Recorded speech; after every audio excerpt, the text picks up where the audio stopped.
Hola a todos, entonces en esta ocasión vamos a hablar de toxoplasmosis cerebral.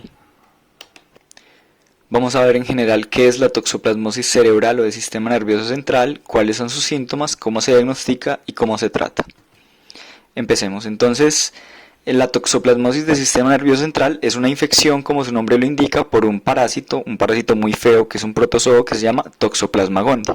Y ese parásito Toxoplasma gondii infecta a seres humanos principalmente en el cerebro o la médula espinal, es decir, en el sistema nervioso central. Estos seres humanos infectados por Toxoplasma gondii que hacen síntomas tienen una característica principal y es que son seres humanos inmunosuprimidos, es decir, su sistema inmunológico está alterado y la principal causa de inmunosupresión hoy en día es que tengan VIH. Entonces son principalmente pacientes con VIH y no cualquier VIH, sino un paciente con VIH con una inmunosupresión muy grande, es decir, unos niveles de CD4 bajitos, ya vamos a ver.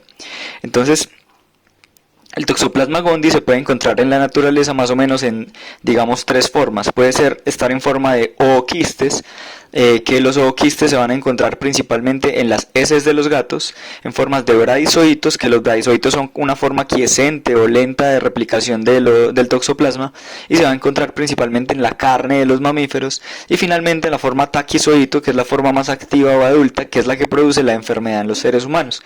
Entonces básicamente uno se infecta porque un gato hace popó y con su popó, con los ooquistes, infectamos comida o cosas que ingerimos, entonces entran los quistes en el sistema gastrointestinal de los seres humanos, o porque el gato hace popó, se lo come un mamífero, están los bradizoitos en la carne del mamífero y nos comemos esa carne nosotros como seres humanos. Entonces nos podemos infectar de las dos formas, por ooquistes o por bradizoitos.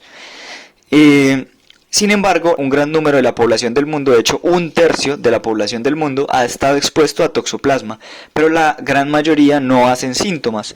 En Estados Unidos, por ejemplo, un 10% de la población tiene inmunoglobulina G positiva para toxoplasma, lo que indica que en algún momento de su vida tuvo exposición a toxoplasma. Pero para hacer síntomas, entonces, como dijimos, debes tener inmunosupresión. El toxoplasma, la principal manifestación va a ser en el sistema nervioso central, ya vamos a ver cuáles síntomas, pero también podría tener otras manifestaciones de otros órganos, como por ejemplo en los ojos, en los músculos, en el corazón o en los pulmones, todos estos más raras que las del sistema nervioso central. Entonces se ha visto, por ejemplo, que los pacientes que tienen VIH, inmunosupresión fase SIDA, y que tienen la inmunoglobulina G positiva y la M negativa, es decir, que ya fueron expuestos en algún momento de su vida al parásito, en menos de 2 años, un tercio ya hacen toxoplasmosis cerebral, o sea, es muy frecuente. Entonces, los principales factores de riesgo para que una persona inmunosuprimida, específicamente una persona con SIDA, haga toxoplasmosis cerebral son estos 4 y son muy importantes tenerlos en cuenta porque eso básicamente nos va a ayudar mucho en el diagnóstico, tener en cuenta el contexto del paciente. Lo primero es que tenga una inmunosupresión muy profunda, es decir, que tenga menos de 200 CD4. Lo segundo es que tenga una inmunoglobulina G positiva, es decir, esto nos habla de que en algún momento tuvo contacto con el toxoplasma. Lo tercero es que no esté tomando terapia antirretroviral, eso hace pues que esté más inmunosuprimido. Y lo cuarto es que no esté recibiendo profilaxis contra Pneumocystis jirovecii, que esa profilaxis se hace con trimetoprim sulfamethoxazol, que es el mismo medicamento que sirve para tratar toxoplasma. Entonces, si estuviera recibiendo esto, sería pues alguien que está recibiendo profilaxis contra toxoplasmosis. Si no la recibe, pues es un factor de riesgo para presentarla. Por cierto, se les debe dar profilaxis para esto a todos los pacientes con VIH que tengan IgG positiva y menos de 200 CD4. Bueno, eso en general sobre qué es el toxoplasma. Ahora vamos a ver qué síntomas produce. Entonces el toxoplasma, como dijimos, es un parásito que se mete en el cerebro de las personas en general y cuando es inmunosuprimido empieza a reactivarse, empieza a crecer y formar como unas bolas, unos abscesos, unos cúmulos de pus dentro del cerebro. Entonces cuando usted tiene un cúmulo creciéndole de pus dentro del cerebro va a tener inicialmente unos síntomas generales como que le duele la cabeza y tiene fiebre. Son síntomas en general subagudos, es decir, más o menos días a varias semanas. Por otro lado, si un absceso de estos crece lo suficiente, va a empezar a dañarte ciertas partes del sistema nervioso, entonces vas a empezar a tener paresia de extremidades, déficit de pares. Si te daña la parte cerebelosa, ataxia, o en los ganglios basales, corea o ovalismo de manera más rara, es decir, vas a tener algún tipo de déficit neurológico. Y finalmente, en los casos ya más graves y avanzados, cuando crecen mucho los diferentes abscesos, te va a empezar a alterar la conciencia y pueden presentar convulsiones. En general, esos son unos síntomas de una alteración en el sistema nervioso central, pero son muy generales. generales. Entonces, ¿cómo diagnosticamos toxoplasmosis cerebral? Entonces, el diagnóstico lo vamos a hacer básicamente basados en 3 pilares: la imagen, el líquido cefalorraquídeo y una prueba terapéutica, así como lo escuchan. Entonces, respecto a la imagen, como dijimos, son unos parásitos que empezaron a crecer o a reproducirse dentro del sistema nervioso y van a crear un montón de masas o bolas o abscesos dentro de él. Entonces, lo que vamos a ver en la resonancia de cerebro, para esto lo ideal es hacer resonancia, no tomografía, es varias masas. En general se ve más de una masa, aunque ocasionalmente puede tener solo una. Son lesiones redondeadas que, como es un parásito creciendo con mucho pus alrededor, pues produce mucho edema alrededor de esa lesión. Entonces tiene edema perilesional y todo esto se va a ver iso e hiperintenso en las secuencias T2 y FLAIR. Si todavía no saben bien cómo reconocer las secuencias, les aconsejo otro video que tengo por aquí en el canal para que aprendan a reconocer las secuencias de resonancia fácilmente. Entonces se va a ver iso hiperintenso en T2 o FLAIR y va a estar localizado entre la unión de la sustancia gris y la sustancia blanca, en la sustancia blanca profunda o en los ganglios basales. Y como es una infección, casi todo lo infeccioso realza al contraste, es decir, brilla cuando uno le mete gadolinio. ¿Y cómo es ese realce? Puede ser en anillo, o sea, como alrededor, puede ser un realce nodular, es decir, como por punticos difuso, o un realce homogéneo, que todo está realzando, una bola completa brillante. Ocasionalmente describen un signo del blanco, que es como un realce, digamos, en forma de blanco de diana, y como son abscesos, esto es pus, entonces pueden restringir a la difusión, es decir, que en la secuencia de WI se ve brillante y en el AS se ve hipointenso. Eso es lo más frecuente. Respecto a la resonancia, en ocasiones más raras puede producir como tal ventriculitis, pero es lo más frecuente ver múltiples masas. Eso es lo que veríamos en la resonancia. Por otro lado, entonces tenemos un paciente con el contexto para tener una toxoplasmosis con múltiples masas cerebrales. Lo siguiente es hacerle una prueba en líquido cefalorraquídeo, que es la PCR para toxoplasma. La PCR para toxoplasma es una prueba buena porque es muy específica, es decir, si nos sale positiva tiene toxoplasmosis cerebral, pero desafortunadamente es mala por su sensibilidad, tiene poca sensibilidad, apenas como un 60% máximo. Es decir, que si nos sale negativo no descarta la toxoplasmosis cerebral.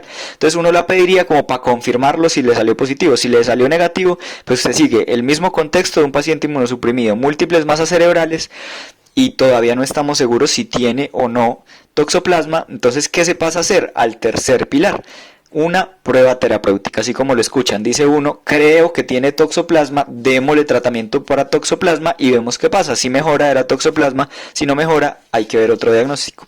Esa prueba terapéutica entonces ya veremos con el mismo tratamiento con el que se trata el toxoplasma, que es trimmetoprim sulfamethoxazol. Teóricamente se da por 10 a 14 días, es decir, a las 2 semanas, y uno vería a las 2 semanas si ha mejorado o no. Sin embargo, el tiempo de respuesta media más o menos son 5 días, y en la primera semana ya el 85% de los pacientes han mejorado.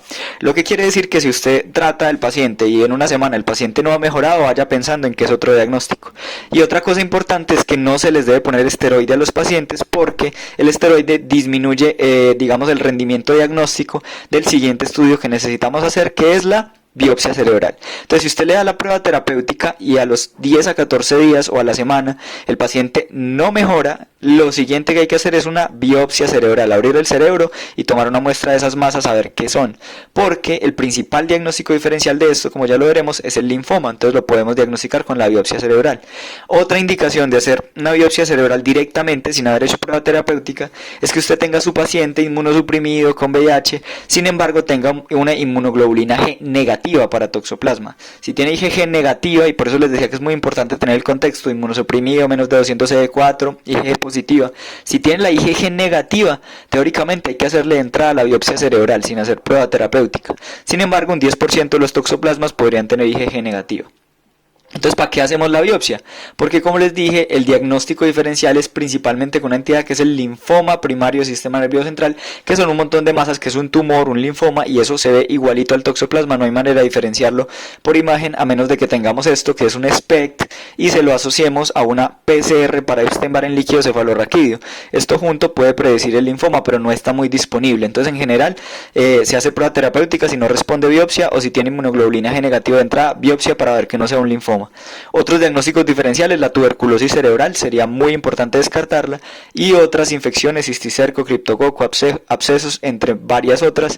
Bueno, y digamos que finalmente hicimos la prueba terapéutica y sí nos dio la prueba terapéutica positiva, es decir, le dimos trimmetoprim sulfamethoxazol, mejoró, Entonces es un toxoplasma cerebral, es una toxoplasmosis cerebral confirmada clínicamente. Entonces pasamos a el tratamiento. ¿Cuál es el tratamiento? El tratamiento básicamente tiene 3 puntos importantes. Una primera fase que es la inducción, una segunda fase que es el mantenimiento y finalmente el tratamiento antirretroviral.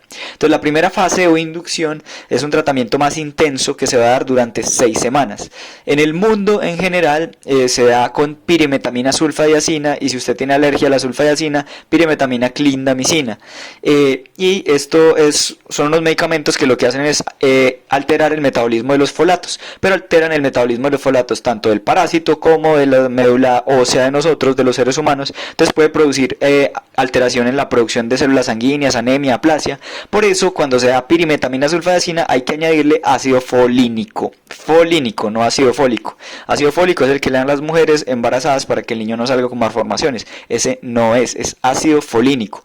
¿Por qué? Porque la pared del parásito no puede introducir dentro de sí el ácido folínico, entonces usted no le estaría suplementando esos folatos al parásito, sino solo al ser humano, mientras que sí puede introyectar el ácido fólico. Entonces, si usted le da ácido fólico, el parásito mete ese ácido fólico dentro de su sistema y pierde efectividad el tratamiento. Entonces, es ácido folínico. Sin embargo, eso es en el mundo. En Colombia, que es el contexto en el que me encuentro, la pirimetamina sulfadiazina no está muy disponible, entonces lo tratamos con trimetoprim sulfamethoxazol, que también es una buena terapéutica y está recomendada. El trimetoprim sulfamethoxazol es más específico para el parásito que para los seres humanos, entonces cuando tomamos esto no necesitamos tomar ácido folínico.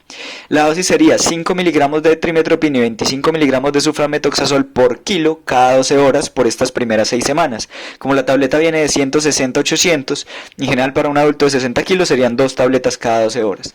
Luego, esa es la terapia de inducción. Luego, a las 6 semanas empezamos la terapia de mantenimiento. En general, ¿cuánto tiempo se da una terapia de mantenimiento? Se da por 6 meses después de que el paciente alcance más de 200 CD4. O sea que el tratamiento de toxoplasmosis cerebral es un tratamiento largo. ¿Con qué se da? Con lo mismo que hicimos la inducción, trimetoprim sulfamethoxazol, pero esta vez a la mitad de la dosis, ya sería una tableta cada 12 horas. Si hubo lo de la alergia, pues con clindamicina también se podría, pero en general trimetoprim sulfamethoxazol.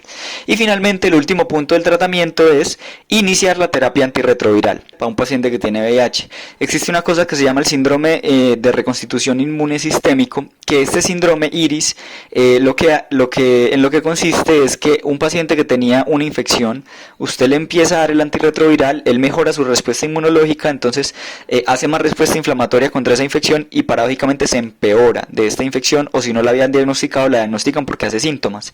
Sin embargo, esto es principalmente con otras infecciones, no con el toxoplasma cerebral. Entonces en el toxoplasma cerebral no hay que retardar el tratamiento antirretroviral, al contrario, hay que ponerlo tempranamente. De hecho, se han hecho estudios y se ha visto que empezarlo antes de las primeras 2 semanas puede mejorar el pronóstico tanto en disminuir mortalidad como en mejorar secuelas. Entonces, iniciar el tratamiento antirretroviral temprano es la tercera fase del tratamiento contra toxoplasma. El 85% de los pacientes responden y lastimosamente un 35% quedan con secuelas. Entonces eso fue todo finalmente sobre toxoplasmosis cerebral. Ya sabemos que es una infección por parásitos dentro del sistema nervioso central, principalmente de pacientes inmunosuprimidos, que los gatos son los vectores importantes, que de síntomas va a dar dolor de cabeza, fiebre, focalización neurológica, que en la imagen vamos a encontrar un montón de masas o abscesos dentro del cerebro, que hay que hacerle una prueba para toxoplasma en el líquido, si no sabemos o si creemos que sí, una prueba terapéutica. Si a las 2 semanas respondió, damos tratamiento; si no respondió, hay que hacerle una biopsia cerebral para diferenciarlo del linfoma primario del sistema nervioso central, y el tratamiento va a ser con trimetoprim sulfamethoxazol a doble dosis las primeras 6 semanas y luego por 6 meses más después de que tenga más de 200 CD4 a mitad de la dosis y empezar el tratamiento antirretroviral. Eso ha sido todo, muchas gracias por la atención y como por último quería dejarles por acá una noticia. Ya estamos en este momento empezando a planear el nuevo simposio de residentes de neurología. Va a ser un simposio muy bueno donde vamos a tratar temas muy importantes de la neurología para personas que estén interesadas en ella, para médicos generales, estudiantes de medicina, cualquier persona que quiera saber del tema. Vamos a estar en nuestras redes sociales publicando las fechas y más información sobre esto, entonces sigan nuestras redes sociales, en Facebook Residentes Neurología y en Instagram Residentes Neurología. El congreso va a estar buenísimo, se lo recomiendo mucho. Entonces muy pronto les estaremos informando más de esto. Muchas gracias.